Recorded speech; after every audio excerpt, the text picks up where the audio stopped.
Olá a todos. Iniciemos mais esse nosso encontro com a prece de Francisco de Assis. Senhor, faça de mim um instrumento da tua paz. Onde houver ódio, que eu leve o amor. Onde houver ofensa, que eu leve o perdão. Onde houver discórdia, que eu leve a união. Onde houver dúvidas, que eu leve a fé. Onde houver erro, que eu leve a verdade. Onde houver desespero, que eu leve a esperança. Onde houver tristeza, que eu leve a alegria. E onde houver trevas, que eu leve a luz. Ó Mestre, faça que eu procure mais consolar que ser consolado, compreender que ser compreendido, e amar que ser amado. Pois é dando que se recebe, é perdoando que se é perdoado, e é morrendo que se nasce para a vida eterna. Que assim seja. O nosso tema de hoje envolve a seguinte pergunta: a nossa salvação está na caridade? Bom, é isso que o Espiritismo diz ao adotar como lema a frase: fora da caridade não há salvação. Aliás, este é exatamente o título do capítulo 15 de O Evangelho segundo o Espiritismo, terceiro livro da codificação escrito por Kardec. Nesse capítulo, há uma mensagem espiritual cujo título é este nome, datada de 1860 e assinada, vejam por quem, pelo apóstolo Paulo, que a justifica dizendo, abre aspas, nada traduz com mais exatidão o pensamento de Jesus. Nada resume tão bem os deveres do homem como essa máxima de ordem divina. Fecha aspas. Então, depois do que a gente falou, basta a gente dar esmola para os necessitados para estarmos salvos? Não, não, não. Quem disse que para Jesus caridade significa dar esmola, donativo ou oferecer qualquer ajuda para alguém em situação de inferioridade física, social e moral? No Evangelho segundo o Espiritismo, no capítulo 13, nós vamos encontrar uma mensagem assinada por Cáritas, dizendo que muitos de nós confundem caridade com esmola, mas que há uma grande diferença entre as duas. A esmola é útil algumas vezes, pois alivia os pobres, porém ela é quase sempre humilhante para quem a dá e para quem a recebe. A caridade, ao contrário, liga quem a faz com quem a recebe. Daí então surge a pergunta: se caridade não é esmola, o que é caridade para Jesus? Pois bem, o nosso querido e astuto Kardec fez exatamente essa pergunta para o Espírito de Verdade no Livro dos Espíritos. Está lá na pergunta 886, abre aspas. Qual o verdadeiro sentido da palavra caridade como a entendia Jesus? Fecha aspas. A resposta dos espíritos foi direta. BIP. Opa, BIP não é aquele sinal acústico que as secretárias eletrônicas soltavam no aviso: deixe sua mensagem depois do BIP? Bom, primeiro eu quero dizer que quando o Livro dos Espíritos foi escrito há mais de 600 anos, não existia secretária eletrônica. Então, o Espírito de Verdade não poderia ter respondido alguma coisa com BIP. Mas ele respondeu exatamente isso. A resposta dele para o sentido da caridade aos olhos de Jesus foi a seguinte: benevolência, ó o B, benevolência para todos, indulgência para as imperfeições dos outros, perdão das ofensas. Isso mesmo. BIP é a junção de benevolência, indulgência e perdão. Essas três virtudes compõem, segundo os espíritos superiores, a verdadeira caridade para Jesus. Então vamos falar de cada uma delas? Primeiro, a benevolência. Benevolência, o que é? Simplesmente é fazer o bem. E o bem é tudo aquilo que nos aproxima de Deus. O mérito da benevolência é proporcional à dificuldade em fazê-la. Quanto mais difícil ou maior o sacrifício para praticar a benevolência, maior será o seu valor aos olhos de Deus. E qualquer um de nós pode fazer o bem. Basta sermos úteis todas as vezes que nos pedirem. Só o egoísta que nunca vai encontrar oportunidade para fazer o bem ou dizer que nunca tem chance de fazer o bem. Segundo lugar, lembram? Indulgência. A indulgência é aquela virtude que não vê os defeitos dos outros, ou quando os vê, evita falar deles e até de divulgá-los. Ao contrário, a indulgência esconde esses defeitos para que não sejam conhecidos. A pessoa indulgente é compreensiva com os defeitos dos outros, já que sabe que não lhe cabe julgar os atos dos demais. É uma virtude bem difícil de termos no atual estágio evolutivo em que nos encontramos aqui na Terra. Principalmente por isso, a indulgência é algo que devemos cultivar, pois atrai, acalma e corrige. Bom, terceira letrinha do BIP. Finalmente, o perdão. O perdão é o ato de livrar alguém de uma culpa, de uma dívida ou de uma obrigação. Parece simples, mas não é. E o Evangelho vai além, dizendo que temos de perdoar cada ofensa, independentemente de quantas vezes ela nos for feita. Ele, inclusive, diz, não 7 vezes, mas 70 vezes 7. O perdão precisa ser verdadeiro, com sentido de coração. Quer dizer, não é só dizer que se perdoou o mal que alguém te fez. É preciso esquecer esse mal e, ainda mais, pensar no bem que se pode fazer para este alguém que nos causou o mal. Bom, já falamos das 3 letrinhas. Então, quando unirmos essas 3 virtudes, a benevolência, a indulgência e o perdão, que formam o acrônimo BIP, como eu já disse, estaremos prontos e capazes de praticar a verdadeira caridade. O BIP é a essência das boas relações para termos com o nosso próximo. Só com o BIP que poderemos elevar a vibração de toda a humanidade. Podemos resumir o que falamos até aqui dizendo que a caridade é o exercício do verdadeiro amor, o amor que é puro, incondicional e que não busca nenhuma recompensa. Enquanto o amor é um sentimento, a caridade é a prática deste sentimento de amor. Ok? Já falamos da caridade. Agora falta falar da salvação. Lembram? Porque o lema do Espiritismo é: fora da caridade não há salvação. Segundo a teologia tradicional cristã, depois de uma vida na Terra, que é única para essa teologia, a nossa alma é submetida ao julgamento final, que decidirá nosso destino eterno após a morte.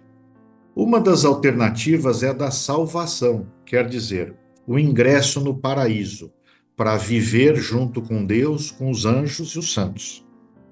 É interessante anotar que o critério da salvação, que é aquilo que define como se obter a salvação, sempre foi causa de muitas controvérsias entre as religiões.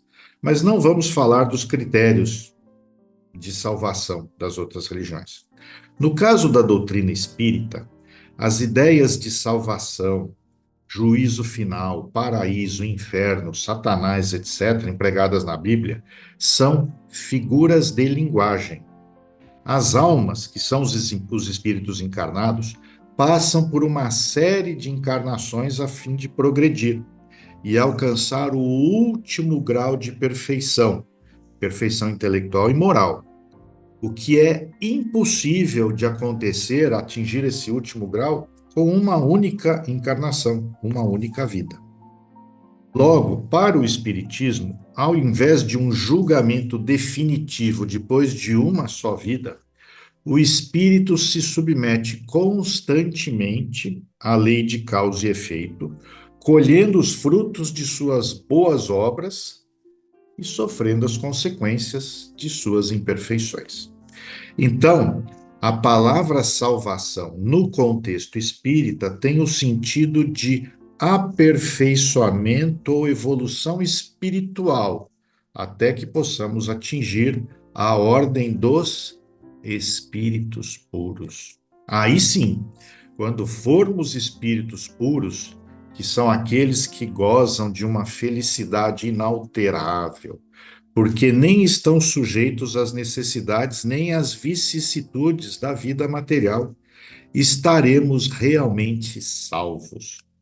Estes espíritos puros, que alcançaram a salvação, percorreram todos os graus da escala evolutiva e não têm mais de passar por provas ou expiações. Não estão mais sujeitos a reencarnar como nós. Vivem felizes a vida eterna no seio de Deus. Mas não pensem que eles vivem numa ociosidade monótona, apenas em contemplação e curtindo uma preguiça. Eles são os mensageiros e os ministros de Deus, cujas ordens executam para a manutenção do equilíbrio do universo. Eles comandam todos os espíritos que lhes são inferiores, ajudando-os a se aperfeiçoarem e lhes passando missões para serem cumpridas. Para os espíritos puros, ou os salvos, é uma ocupação muito agradável e doce a de ajudar e apoiar os espíritos e almas, os espíritos encarnados, em suas aflições, incentivando-os ao bem e para expiarem sem revolta suas faltas, que os afastam da felicidade suprema. Eles são, por assim dizer, chamados de anjos, arcanjos ou até serafins. Bom, já falamos do que é a caridade e do que é a salvação, ok? Então, não se esqueçam, se orarmos para Jesus, a secretária dele vai nos responder, a secretária eletrônica dele vai nos responder. Deixe sua mensagem após o bip, porque fora da caridade não há salvação. Finalizo o nosso encontro de hoje, mais uma vez, lembrando-os da nossa missão como bons cristãos que somos: fazer o bem sem ver a quem e amar sem nada em troca esperar. Uma boa semana para todos, com muita luz, amor e paz. Agradecemos a todos que participaram desse evangelho, encarnados e desencarnados, aos nossos benfeitores espirituais que nos assistiram e nos guiaram para um bom entendimento. Que eles nos ajudem a pôr em prática os ensinamentos aqui aprendidos e assim nos sentirmos a cada dia mais fortalecidos na nossa transformação diária. Que possamos receber tudo aquilo que aqui viemos buscar, de acordo com o nosso merecimento, com a força de vontade e com a fé de cada um de nós. Elevemos os nossos pensamentos a Deus, a Jesus e a toda espiritualidade, e com muita paz vamos iniciar o momento do passe. E vamos, neste instante, elevar o nosso pensamento até o Divino Mestre Jesus, rogando a Ele que possamos ser envolvidos numa luz de amor e paz, que essa luz possa trazer o equilíbrio no nosso corpo físico, em todos os nossos chakras e centros de força. Que essa luz entre pelos nossos lares, limpando, queimando, transmutando, retirando toda e qualquer negatividade que possa haver. Que a luz de Deus e de Jesus tome conta de todo o planeta Terra. Que a luz de Deus e de Jesus envolva os nossos vizinhos, a todo o nosso quarteirão, a toda a nossa cidade. Que a luz de Deus e de Jesus esteja com todos os nossos governantes, para que eles façam o melhor pelo povo.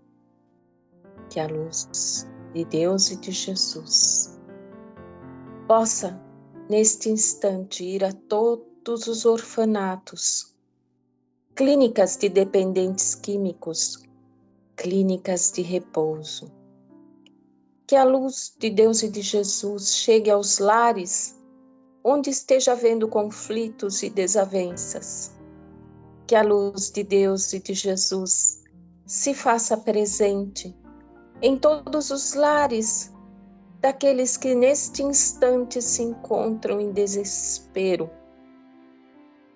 Que a luz de Deus e de Jesus entre por todos os quartos dos hospitais, auxiliando a todos que ali se encontrem, de acordo com a fé, o merecimento de cada um.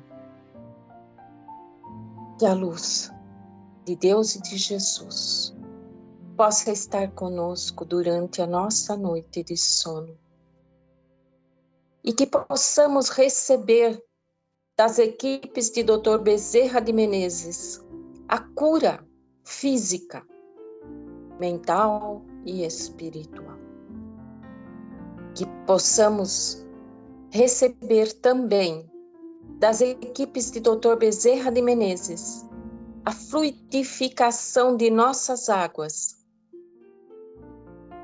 Rogamos também, ó Pai, por todos os nossos entes queridos, encarnados e desencarnados, que não estão presentes conosco neste instante. Que eles recebam a luz de Deus e de Jesus. E por tudo quanto recebemos, só podemos agradecer. Pai nosso que estais no céu, santificado seja o vosso nome. Venha a nós o vosso reino. Que seja feita a vossa vontade aqui na terra como no céu. E o pão nosso de cada dia dai-nos hoje. Perdoa as nossas dívidas, como perdoamos nossos devedores. E não nos deixe cair em tentações, mas livra-nos de todo o mal. Ave Maria, cheia de graça, o Senhor é convosco. Bendita sois vós entre as mulheres. Bendito é o fruto do vosso ventre, Jesus. Santa Maria, Mãe, roga por nós hoje, amanhã e sempre. Que assim seja. Graças a Deus. Prece a Bezerra de Menezes. Nós te rogamos, Pai de infinita bondade e justiça, as bênçãos de Jesus Cristo, através do Espírito Bezerra de Menezes e sua legião de companheiros. Que eles nos assistam, Senhor, consolando os aflitos, curando os que se tornem merecedores, confortando aqueles que têm provas e expiações por passar, esclarecendo aos que desejam obter conhecimento espiritual e assistindo a todos os que apelem para o teu infinito amor. Jesus, divino portador da graça e da verdade, estende tuas mãos dadivosas em socorro daqueles que te reconhecem como dispenseiro fiel e prudente. Seja o nosso divino modelo, através de tuas legiões consoladoras, de teus santos espíritos, a fim de que a fé se eleve, a esperança aumente, a bondade se expanda e o amor triunfe sobre todas as coisas. Bezerra de Menezes, apóstolo do bem e da paz, amigo dos humildes e dos enfermos, movimenta as tuas falanges amigas em benefício daqueles que sofrem males físicos ou espirituais. Bons espíritos, dignos obreiros do Senhor, derramai as virtudes e as curas sobre a humanidade sofredora, a fim de que as criaturas se tornem amigas da paz e do discernimento, da harmonia e do perdão, semeando pelo mundo os divinos exemplos de Jesus Cristo. Que assim seja. Deus, nosso Pai, que tendes todo poder e bondade, dai forças àquele que passa pela provação, luz àquele que procura a verdade, pondo no coração do homem a compaixão e a caridade. Deus, dai ao viajor a estrela guia, ao aflito a consolação, ao doente o repouso. Pai, dai ao culpado o arrependimento, ao espírito a verdade, à criança o guia, ao órfão um pai. Que a vossa bondade se estenda sobre tudo que criastes. Piedade, Senhor, para aqueles que não vos conhecem. Esperança para aqueles que sofrem. Permita aos espíritos consoladores derramarem por toda parte a paz, a esperança e a fé. Um raio, uma centelha do vosso amor pode abrasar a terra. Deixai-nos beber na fonte desta bondade fecunda e infinita, e todas as lágrimas secarão, todas as dores se acalmarão, e um só coração, um só pensamento subirá até vós, como um grito de reconhecimento e de amor. Como Moisés sobre a montanha, nós vos esperamos com os braços abertos. Ó poder, ó bondade, ó beleza, ó perfeição. E queremos de alguma sorte alcançar a vossa misericórdia. Deus, dai-nos força para ajudar o progresso, a fim de subirmos até vós. Dai-nos a caridade pura, dai-nos a fé e a razão, dai-nos a simplicidade, que fará de nossas almas o espelho onde se deve refletir a vossa doce e sublime imagem. É assim seja.